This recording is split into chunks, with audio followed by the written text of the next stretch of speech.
Olá, amigos, estamos iniciando mais um Cá Entre Nós. Sempre às quintas-feiras, às 19 horas, o nosso encontro marcado aqui, sempre com uma entrevista inédita e, é claro, escolhida por você. Você que nos segue nas redes sociais e que também envia seu e-mail solicitando, sugerindo a pauta a ser tratada aqui na próxima semana. Se você ainda não se inscreveu no canal, inscreva-se. Acione o sininho para que você possa receber as nossas notificações. Aproveita que você está por aí, dá um like e, se você gostar dos nossos vídeos, divulgue para seus amigos. O assunto a ser tratado hoje aqui no nosso programa vai ser estilos de cerveja. Solta a vinheta!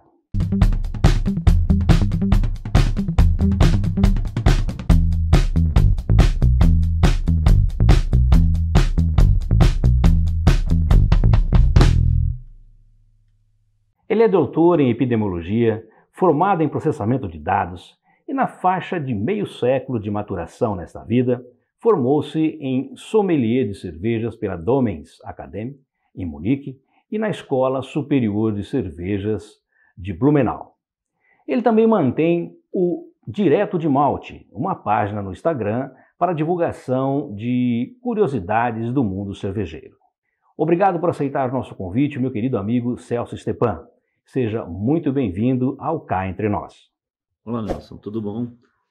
Beleza, eu que agradeço o convite de participar do seu programa, fazer essa entrevista, falar sobre cerveja, uma coisa bem legal.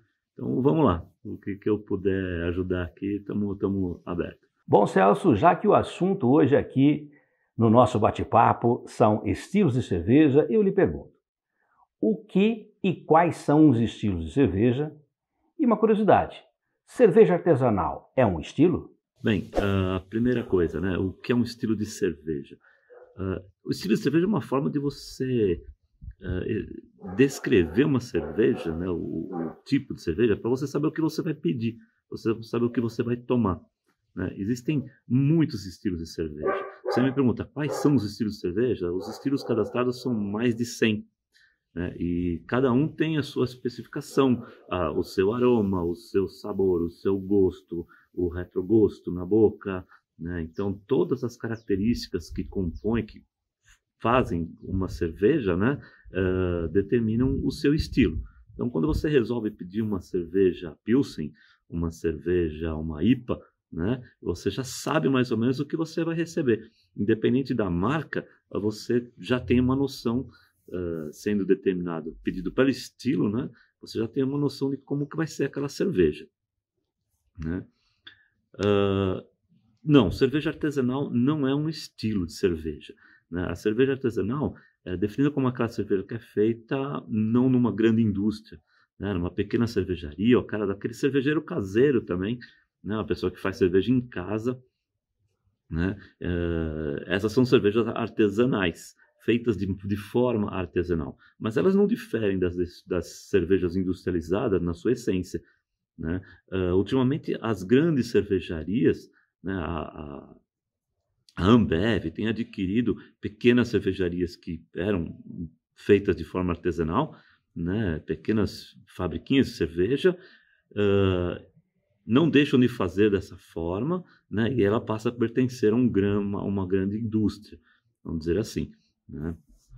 Mas não é um estilo. O estilo é determinado por como que, pelo gosto da cerveja, pelos insumos que são feitos nessa cerveja, né, pelas características que a cerveja vai ter, as características sensoriais. Quando a gente toma a cerveja, quando a gente coloca no copo, a gente vê espuma, formação, quando a gente sente o efeito na boca, né? Uma cerveja que tem mais bolhas na boca, uma cerveja mais lisa, uma cerveja mais densa, né? A gente chama uma cerveja mais pesada, uma cerveja mais leve, né? E tudo isso que determina o estilo. Já percebi que de cerveja o que eu mais entendo é saboreá-la, né, Celso? Olha só, o que caracteriza uma boa cerveja? Uma boa cerveja, né?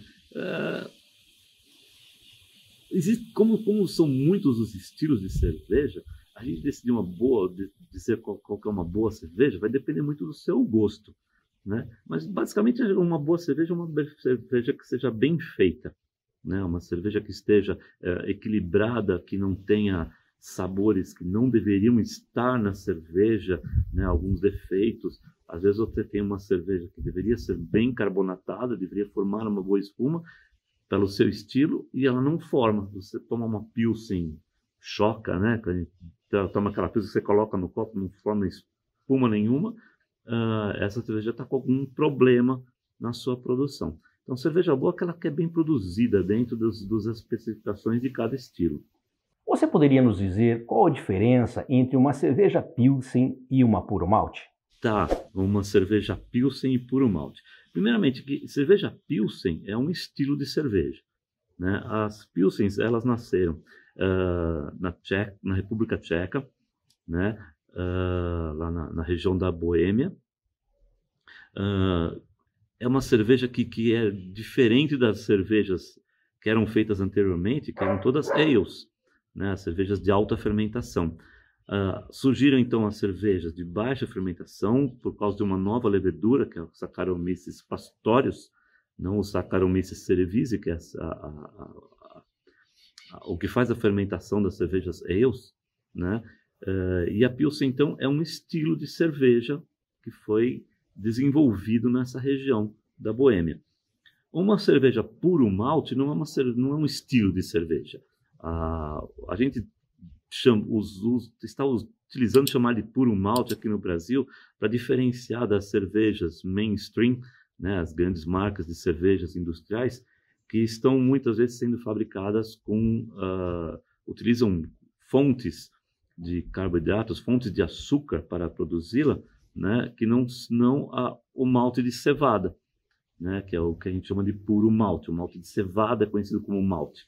Mas a gente pode produzir cerveja com malteação, que é um processo do milho, ou mesmo de arroz, né? Independente do tipo de cereal que você escolhe para gerar o açúcar, que vai gerar o álcool e o gás carbônico na cerveja, né? Você tem diferentes resultados. E o que a gente diz puro malte é simplesmente para definir que foi feita com o malte de cevada e não com outros maltes, com outros cereais. Celso, agora vou lhe fazer 3 perguntas que, embora pareçam simples, acho que é a curiosidade de muitas pessoas. Quais são os ingredientes básicos da cerveja? Beber cerveja no copo ou na garrafa faz diferença? E por último, cerveja boa é a cerveja com espuma? Os ingredientes básicos da cerveja. A regra da pureza, a lei da pureza alemã, né, de 1516, ela determina que cerveja é algo feito com malte de cevada, né, água e lúpulo, né? Depois se descobriram que na fabricação da cerveja, o que fazia realmente a fermentação eram as leveduras. Então isso entra como ingrediente, porque já era um ingrediente. Então esses são os ingredientes básicos da cerveja. O malte, que vai conter os açúcares que as leveduras vão consumir e fazer o processo da fermentação, a água que vai fazer a diluição desse malte, né? E o lúpulo, que é colocado no processo de fervura, que vai fazer a conservação da cerveja e também vai trazer muitos sabores para as cervejas, né? Ultimamente tem se colocado mais ingredientes na cerveja, né? Saindo um pouquinho ali da lei da pureza alemã, descobriu-se que pode-se fazer cerveja com adição de frutas. Você pode fazer cerveja com adição de, por exemplo, pedaços de madeira na hora da fermentação, que dão sabor, né? Isso entra como um ingrediente. Você pode acrescentar açúcares diferentes. Então, a cerveja é realmente um poço de criatividade, né? Você consegue fazer cerveja com muitos ingredientes, diferentemente do vinho, né? O vinho leva um ingrediente apenas, a uva, né? A cerveja não. A cerveja, além desses ingredientes básicos, o malte, a água, o lúpulo, né? E, obviamente, o fermento que você vai utilizar, né? Podem levar uma série de outras coisas na cerveja. Pode colocar mel, você pode colocar frutas. Inclusive tem um estilo de cerveja que leva sal, na receita, né? A Gose é um estilo que é salgadinho, porque leva sal mesmo, ok? Faz diferença bastante beber cerveja do copo ou da garrafa, né? Inclusive, eu tenho aqui uma taça ISO, uma taça de degustação de cerveja, né? Que é feita, inclusive, com o objetivo de você conseguir degustar a cerveja adequadamente. Por quê? Esse copo ele tem uma boca fina, uma boca pequena, que vai concentrar os aromas para você sentir melhor, né? Ele é feito de cristal, então você consegue ver bastante a cor da cerveja, analisar a cor, que faz parte do estilo, né? Então, quando você toma uma cerveja num copo adequado, você tem toda a experiência de você beber aquela cerveja é completa, né? Quando você toma diretamente da garrafa, então se eu pegar aqui e tomar cerveja diretamente da garrafa, eu não vejo, eu percebo que é um líquido escuro aqui dentro, mas eu não vejo exatamente qual que é a cor, eu não vejo a formação da espuma, né? Então eu perco algumas características da cerveja, né? Um brinde para você, vamos fazer o seguinte, vamos experimentar como é que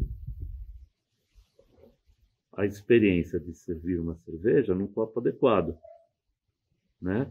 Vejam, nossa, a espuma se forma, né?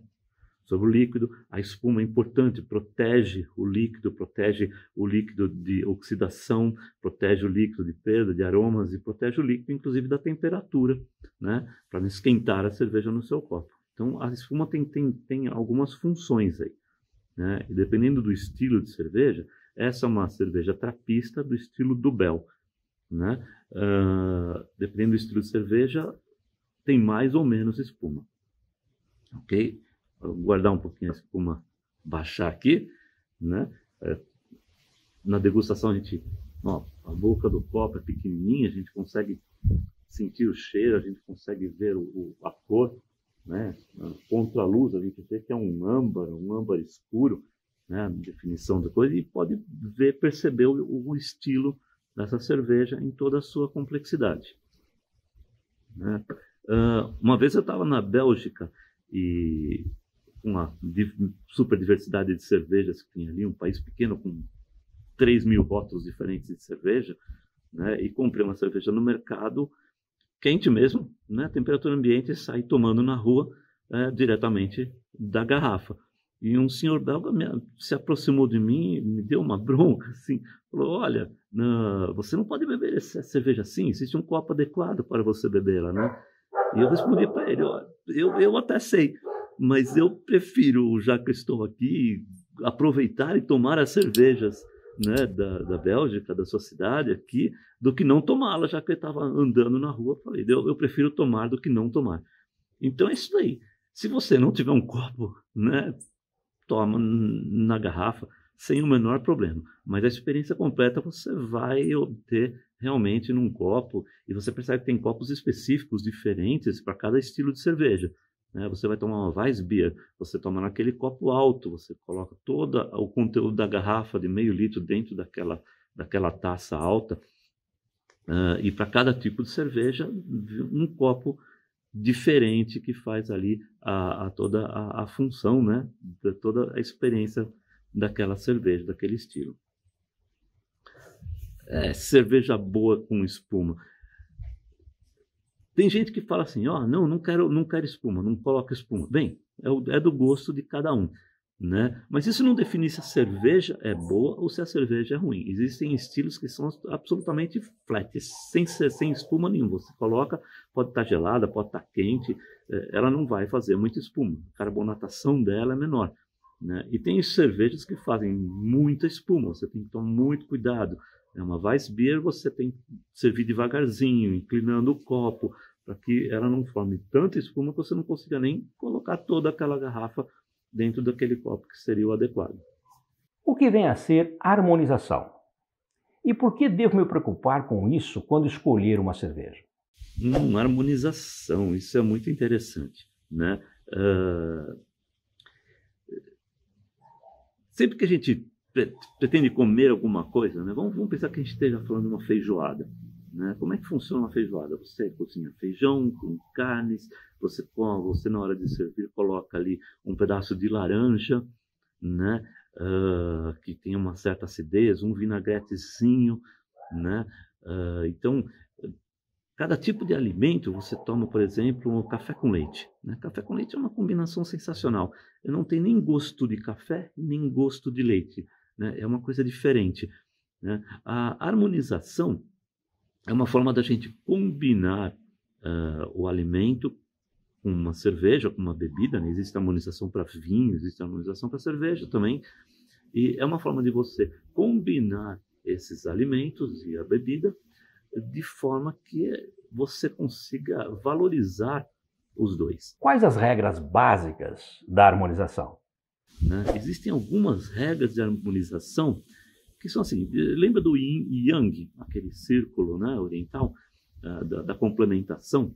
Então, uma das coisas importantes na harmonização de cerveja com um alimento é o equilíbrio, né? Você conseguir fazer um efeito de corte, né, e equilibrar as coisas. Então, se você está comendo uma feijoada, né, que é um prato pesado, gorduroso, né, que tipo de bebida vai combinar com uma feijoada? Que tipo de cerveja vai combinar com uma feijoada? Né? Uma cerveja um pouco mais, que contém uma acidez maior, pode cortar um pouco, pode equilibrar essa gordura da feijoada.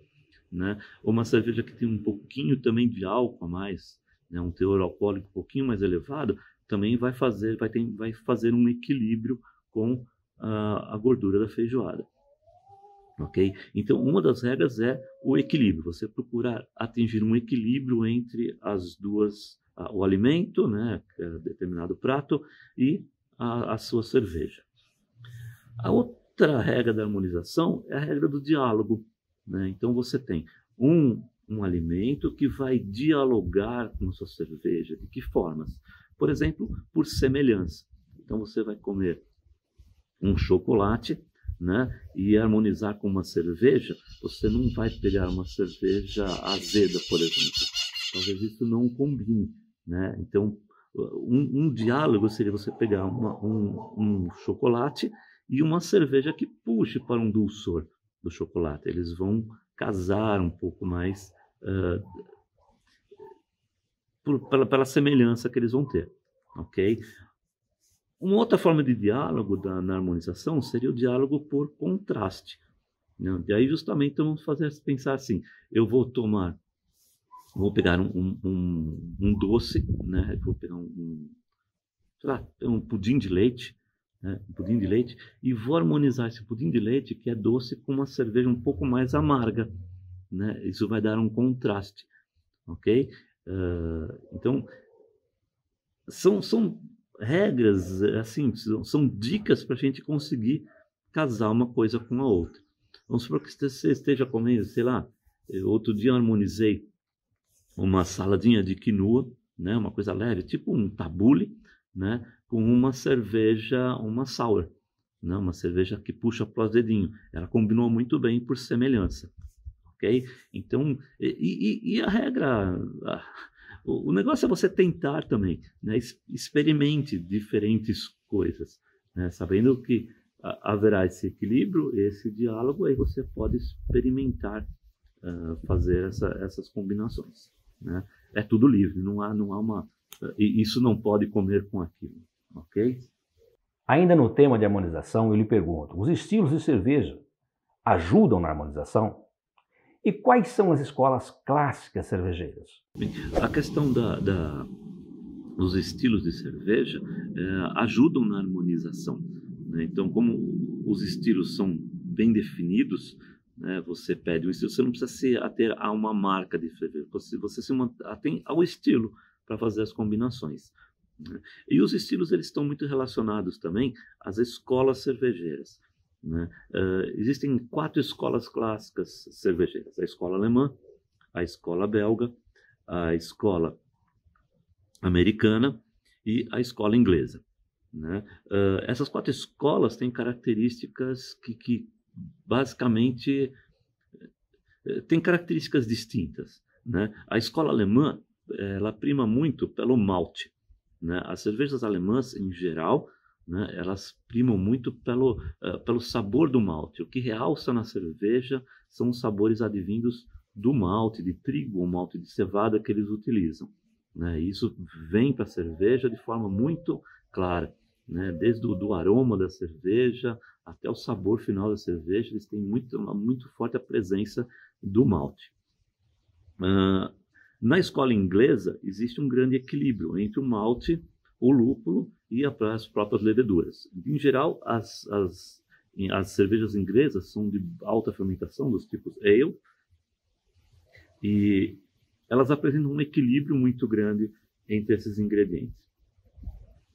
A escola americana, né, ela prima pela finalização com a questão dos lúpulos. Os lúpulos americanos, eles trazem muitos aromas diferentes, trazem sensações diferentes, e eles exageram mesmo. Quando a gente fala das IPAs, as IPAs, né, as American IPAs, elas têm uma lupulagem muito rica, muito variada. Eles usam diversos tipos de lúpulos numa mesma cerveja, utilizam os lúpulos na finalização da cerveja, chama dry hopping, né? Eles, depois da cerveja pronta, o lúpulo, que normalmente é fervido durante o processo da cerveja, no dry hopping ele é adicionado após a fervura, então aquele aroma todo fica muito realçado, né? E a cerveja, a escola belga, é a escola mais criativa, né? Na escola belga, o que vai aparecer mais fortemente são as leveduras e os subprodutos que cada cepa do fermento, né? É um ser vivo o fermento, né? E ele é criado, ele é cultivado, desenvolvido, e eles vão separando um levedo que gera mais gás carbônico, um levedo que gera mais aromas, tem aromas de ésteres, que são compostos químicos que vão aparecer na cerveja, né? Então as cervejas belgas, elas têm uma riqueza muito grande por conta dos produtos que as leveduras fazem, né? Eles mexem com a temperatura na fermentação, com todo o ambiente fermentativo, de forma que isso fica muito criativo, né? Realmente os belgas, eles conseguem fazer umas coisas muito diferenciadas e muito criativas em termos de cerveja, utilizando o processo da fermentação. Celso, cá entre nós, qual a cerveja que você ainda não tomou e que gostaria de provar? Das cervejas que existem, uma que eu ainda não tomei, né? No curso que eu fiz de sommelier, a gente provou 120 cervejas diferentes, praticamente todos os estilos, né? Mas eu gostaria realmente de provar as originais lambiques lá da Bélgica, né? As lambiques, elas são especificamente da região de Bruxelas, na Bélgica, e eu gostaria de provar ali em loco essas cervejas que são produzidas em pequenas propriedades, de forma extremamente artesanal, né? E cuja fermentação é bastante selvagem. Não é o fermento das ales, não é o fermento das lagers, né? É um fermento que está ali.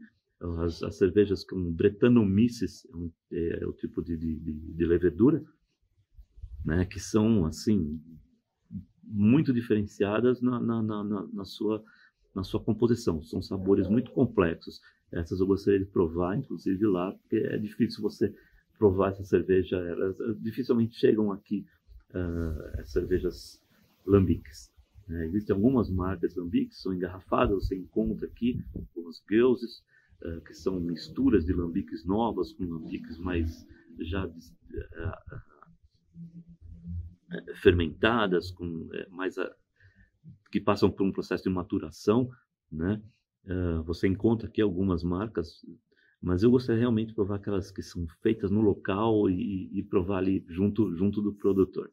Celso, nosso muito obrigado pela entrevista e certamente nós gostaríamos de poder contar com você aqui em outras oportunidades. Bem, é isso, agradeço, né? É sempre gostoso falar sobre cerveja. É um assunto que rende horas e horas de conversa, de preferência tomando uma cerveja junto, né? Vamos aguardar o final dessa pandemia aí para a gente poder se reunir. A cerveja ela é conhecida como um lubrificante social, né? Uma maneira da gente se soltar numa conversa entre amigos, se divertir. Geralmente a gente toma cerveja, né?